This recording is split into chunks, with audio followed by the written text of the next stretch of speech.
Here's who stood out during OTAs on Tuesday. Keep in mind, this practice was voluntary. Players did not wear pads and mostly competed in 7-on-7 drills instead of full team 11-on-11s. The good defensive end Drake Jackson. He looks like a completely different person than he did last year as a rookie. Back then, he looked like a flabby college player who might wear a t-shirt in the swimming pool. Now he looks like a 5-year veteran with a grown man's body. That's great news for the 49ers because they need Jackson to take a huge leap and start opposite Nick Bosa. So far, so good. Guard Spencer Burford. He also looks like a completely different person than he did last year as a rookie. Last season, Burford had an impressive year for such a young player, but still looked lean and light, almost too light to play guard in the NFL. Now he looks much bigger and stronger, which means the weakest link on the offensive line from a year ago could be a strength now. Running back Christian McCaffrey. He showed up to a voluntary practice in May, unlike Deebo Samuel. More on him in a minute. And practiced as hard as he could. McCaffrey clearly is in midseason shape, which means he's an outstanding professional and an emerging leader on this team. Nickelback Isaiah Oliver. He broke up a well-thrown deep pass from Trey Lance that was intended for Chris Conley. Oliver had outstanding coverage and used his extremely long arms to poke away the ball at the last second.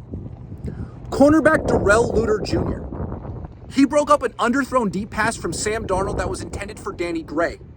Luter was playing press man coverage. Gray beat him off the line of scrimmage and initially had a step on Luter, but Luter didn't panic. He recovered and knocked away the pass before it hit Gray's hands. Tight end Braden Willis.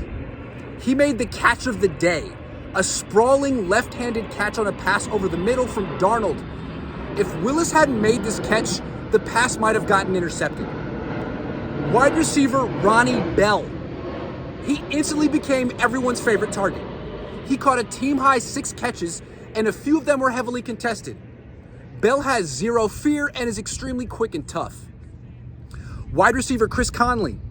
He caught 3 passes as the 49ers starting split end in place of Brandon Ayuk, who showed up to practice but sat out with muscle tightness. Guard Nick Zakelj. He played left guard with the second-team offense while John Feliciano played right guard and Matt Pryor played right tackle, all with the second-team offense. Defensive tackle Javon Kinlaw. He looked lean, mean, and completely healthy for the first time in a long time. Didn't appear to have any limitations. Me didn't get yelled at by a player. The not so good. Wide receiver Deebo Samuel. He didn't show up, which is too bad for a player who didn't show up to OTAs last year and was out of shape all last season. Defensive tackle Javon Hargrave. He also didn't show up.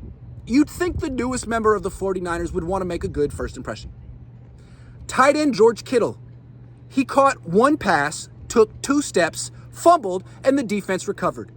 Steve Wilks ran onto the field to celebrate Kittle's mistake. Hey, at least Kittle showed up. Kicker Jake Moody. He missed a 48-yard field goal wide left.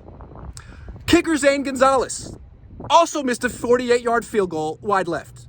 Not a good start to the 49ers kicker competition. Offensive tackle Jalen Moore. The third-year pro was the third-string right tackle in 11-on-11s. Bad sign for his chances to make the team. Tight end Charlie Werner. He slipped and fell while running a seam route, which caused an incomplete pass from Trey Lance. If Werner can't even stay on his feet, how will he make the team? Running back Elijah Mitchell. He looks much stronger than he did last year, but he still let a perfect check down pass from Lance clank off his hands. Defensive back Quantrez Knight. He missed practice with what appeared to be a broken thumb. Cornerback Ambry Thomas. He clearly has perfected the technique of standing and watching while wide receivers make catches right in front of him. No one stands and watches better than Ambry Thomas.